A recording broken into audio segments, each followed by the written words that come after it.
안녕하십니까, 동년배 여러분. 지난 첫 번째 시간에는 상속세와 증여세의 기본 원리, 그리고 10년마다 증여 공제를 활용하는 방법에 대해 알아보았습니다. 그런데 실제로 부모님들이 가장 큰 돈을 자녀에게 지원하는 순간은 바로 결혼과 출산입니다. 결혼할 때 집이라도 좀 보태줘야 하지 않겠나? 손주 태어나면 뭐라도 해주고 싶다. 이런 마음은 부모라면 누구나 같으실 겁니다. 그런데 2026년 현재는 이 결혼과 출산이 세금을 크게 줄일 수 있는 아주 중요한 기회가 될 수 있다는 사실 알고 계셨습니까? 오늘 두 번째 시간에는 최근 가장 관심이 뜨거운 혼인 출산 증여 공제, 손주에게 바로 물려주는 세대 생략 증여, 그리고 부모님의 노후를 지키는 효도 계약서, 이 세 가지를 아주 쉽게 설명해 드리겠습니다. 먼저 결혼 자금 이야기부터 시작해 보겠습니다. 예전에는 성인 자녀에게 10년 동안 5천만 원까지만 세금 없이 증여할 수 있었습니다. 그런데 최근 제도가 크게 바뀌었습니다. 결혼하거나 아이를 낳는 자녀에게는 추가로 1억 원을 더 비과세로 줄 수 있게 된 것입니다. 쉽게 말하면 기존 5천만 원 추가 1억 원, 즉 자녀 한 명당 최대 1억 5천만 원까지 세금 없이 지원할 수 있다는 뜻입니다. 여기서 정말 중요한 부분이 있습니다.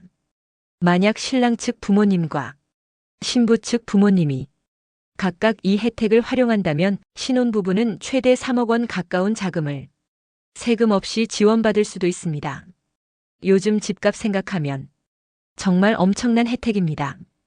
그런데 여기서 꼭 기억하셔야 할 조건이 있습니다. 혼인신고 전후 2년 이내 또는 아이 출생 후 2년 이내, 이 기간 안에 증여해야 혜택을 받을 수 있습니다. 시기를 놓치면 공제를 못 받을 수 있기 때문에 반드시 날짜를 잘 확인하셔야 합니다. 그리고 또 하나 많이 헷갈려 하시는 부분이 있습니다. 결혼할 때 1억 받고 아이 낳을 때 또 1억 받는 건가요? 아쉽지만 그렇지는 않습니다. 혼인 공제와 출산 공제를 합쳐서 총 1억 원 한도입니다. 예를 들어 결혼할 때 7천만 원 공제를 받았다면 나중에 아이를 낳았을 때는 남은 3천만 원만 추가 공제가 가능합니다. 이 부분 꼭 기억하셔야 합니다. 자, 이제 두 번째 핵심입니다. 바로 손주에게 바로 증여하는 방법, 즉 세대 생략 증여입니다. 처음 들으면 아니 자녀 놔두고 왜 손주에게 바로 주나? 이렇게 생각하실 수 있습니다. 그런데 장기적으로 보면 오히려 세금을 크게 줄이는 전략이 될 수 있습니다. 왜냐하면 부모에게 주고 다시 손주에게 주면 세금을 2번 내야 하기 때문입니다. 예를 들어 설명드리겠습니다. 할아버지가 아들에게 재산을 주고 나중에 아들이 다시 손주에게 물려주면 증여세 또는 상속세가 2번 발생할 수 있습니다. 하지만 처음부터 손주에게 바로 주면 중간 단계를 건너뛰기 때문에 전체 세금이 줄어드는 경우가 많습니다. 물론 세대를 건너뛰면 세금이 30% 정도 더 붙습니다. 할증세라고 부르는데요. 그럼에도 불구하고 2번 세금 내는 것보다 최종적으로 더 유리한 경우가 많습니다. 특히 재산 규모가 큰 가정일수록 차이가 커집니다. 그리고 여기서 아주 중요한 포인트가 하나 더 있습니다. 자녀에게 증여한 재산은 사망 전 10년치가 상속 재산에 다시 합산됩니다. 그런데 손주처럼 직접 상속인이 아닌 사람에게 증여하면 사망 전 5년치만 합산됩니다.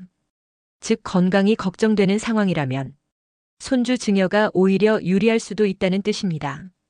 다만 여기서도 기본 공제는 같습니다. 성인 손주 5천만 원, 미성년 손주 2천만 원, 10년 기준이라는 점은 똑같이 적용됩니다.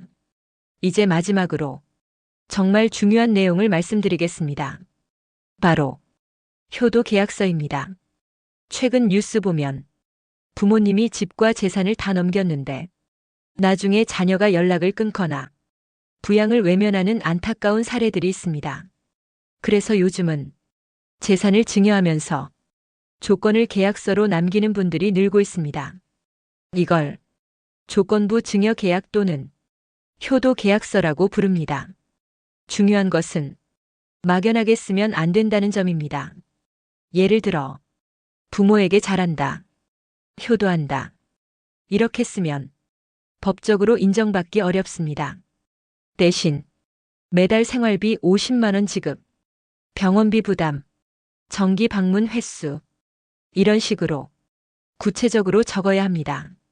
그리고 자녀가 약속을 어기면 증여를 취소하고 재산 반환을 요구할 수도 있습니다. 즉 부모님의 노후를 지키는 안전장치 역할을 하는 것입니다. 오늘 내용 꼭 기억하십시오. 결혼 출산 공제는 최대 1억 원 추가. 손주 증여는 장기적으로 절세 가능. 효도 계약서는 부모 노후를 지키는 보호막. 이 세 가지는 앞으로 상속과 증여를 준비하실 때 반드시 알아두셔야 하는 핵심입니다. 다음 세 번째 시간에는 가족 싸움을 막는 가장 강력한 방법, 유언장 작성법, 자필 유언 무효 사례, 공증 유언이 중요한 이유. 이 내용을 아주 쉽게 설명해 드리겠습니다. 실제로 유언장 한 줄 때문에 형제끼리 평생 원수가 되는 경우도 적지 않습니다. 다음 영상은 반드시 미리 알아두셔야 할 중요한 내용이니 꼭 이어서 시청하시기 바랍니다. 오늘 영상이 도움되셨다면 주변 가족분들과 공유해 주시고 구독과 좋아요도 부탁드립니다. 감사합니다. 건강하십시오.